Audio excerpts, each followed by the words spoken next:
안녕하세요. 반갑습니다. 말씀을 사모하는 여러분, 말씀이 여러분의 마음과 생각을 이끌어가고 삶을 바꿔주는 에너지가 되기를 원합니다. 그래서 평강을 누리고 하는 모든 일이 형통하기를 간절히 사모합니다.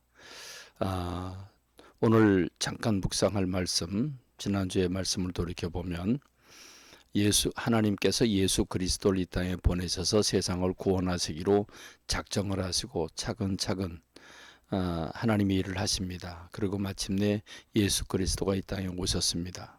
그런데 이스라엘 백성들은 얼마나 이 메시아를 기다리고 또 메시아를 찾았습니까? 안드레와 요한이라고 하는 제자가 세례 요한이 뭔가 그에게 메시아의 그림자가 있는 것을 보고 그를 찾아갑니다. 그런데 세례 요한이 나는 그리스도가 아니고 그분이 오시는데 그분을 맞기 위해서 준비하는 사람이라고, 나는 목소리일 뿐이라고 이렇게 자신을 소개하면서 예수님을 가리켜서 보라, 세상 죄를 지고 가는 하나님의 어린 양이라고 표현합니다. 그래서 안드레와 요한은 예수님을 따라가서 예수님과 함께 생활을 하루 동안 하면서 예수님이 메시아라고 하는 사실을 발견합니다. 그리고 너무 기뻐서 안드레는 그의 형제 시몬을 찾아서 내가 메시아를 만났다라고 얘기를 합니다. 그러자 메시아를 기다렸던 베드로가 맨발로 아마도 맨발로 찾아가서 예수님을 만나서 베드로 반석이라고 하는 이름을 얻게 되지요. 여러분은 구도자의 열정이 얼마나 있습니까? 얼마나 진리를 사모하고 얼마나 영원한 것을 찾아 나서고 있습니까? 오늘 안드레와 또 요한, 베드로와 같은 자세가 필요할 것입니다. 오늘 우리가 성경을 하루에 서너 장 읽어서 일독하게 되는 성경 통독은 오늘 빌레몬서입니다. 오늘은 빌레몬서가 한 장으로 구성되어 있기 때문에 빌레몬서만 읽습니다. 이 빌레몬서를 우리가 생각해 보면 극히 개인적인 서신을 보내고 있습니다. 사도 바울은 지금 아주 지극히 개인적인 서신을 빌레몬이라고 하는 사람에게 보내는데, 그 빌레몬에게 보내는 이 개인적인 서신이 왜 성경에 포함되어 있을까? 우리가 생각해 보면 여긴 영적인 교훈이 크기 때문에 우리에게 성경으로 주신 것입니다. 사도 바울은 감옥에서 지금 빌레몬에게 편지를 씁니다. 그 빌레몬을 가리켜서 뭐라고 말하냐면 사랑받는 자, 그리고 나의 동력자, 이렇게 표현하고 있습니다. 그 빌레몬은 골로새 교회의 지도자입니다. 그는 큰 부자였던 것 같고 또 많은 노예들을 거느렸던 것 같고, 한 걸음 더 나가서 그가 자기의 넓은 집을 교회의 처소로, 예배드리는 처소로 제공을 했던 하는 그런 이 골로새 교회에서는 아주 큰 지도자였습니다. 사도 바울은 빌레몬에게 노예였던 그 오네시모를 주 안에서 형제로 받아들이라는 목적으로 편지를 보냅니다. 이 오네시모라고 하는 사람은 빌레몬의 노예였습니다.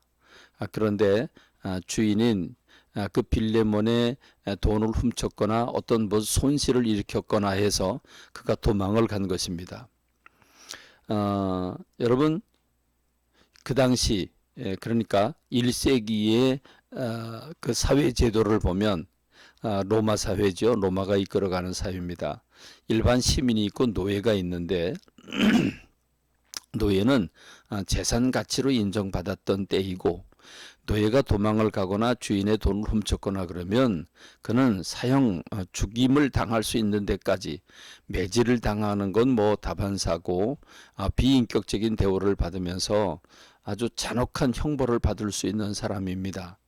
그런 노예입니다. 그런데 그 오네시모가 도망을 가지 않았습니까? 도망간 그가 사도 바울을 만난 겁니다. 사도 바울을 만나서 감옥에 있는 그 월세를 3방을 얻어서 로마에서 2년 동안 있는 동안에 그 복음을 접하게 된 겁니다.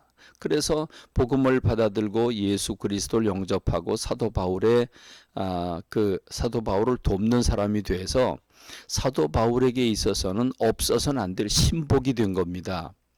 너무 소중한 사람이 된 겁니다. 사도 바울은 이 오네시모를 빌레몬에게 보내면서 오네시모가 빌레몬의 노예였던 만큼 당신의 허락이 없이는 내가 글을 쓸 수가 없다.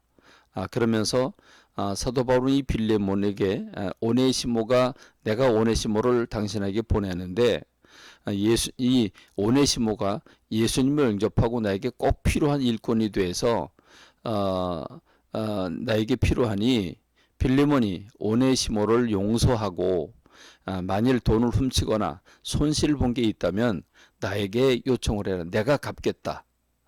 그러면서 그를 나에게 보내서 나를 돕는 일꾼이 되게 해달라고 편지를 보내는데 당시 사회의 풍습, 1세기 사회 풍습으로 볼 때는 도저히 있을 수 없는 일이고 용서받을 수 없는 일인데 사도 바울은 당시 사회의 그 통용되는 문화 자체를 뛰어넘어서 하나님의 말씀으로 무장된 사도 바울이 주님의 마음을 품고 노예였으나 인격적으로 대우를 하고 그를 존중하고 노예로서 그를 단순히 용서하는 것이 아니라 주 안에서 형제로 받아들이라고 그렇게 권면을 합니다. 여러분 이런 모습을 보면서 이 사도 바울의 영적인 마인드, 그릇이 얼마나 큰가, 얼마나 말씀대로 살고 있는가를 우리가 느낄 수 있습니다. 심지어 사도 바울은 빌레몬에게 즉 사도 바울을 대하는 것 같이 그렇게 대하게 해달라라고 말하고 있습니다. 너도 나에게 빚진 것 있지 않느냐?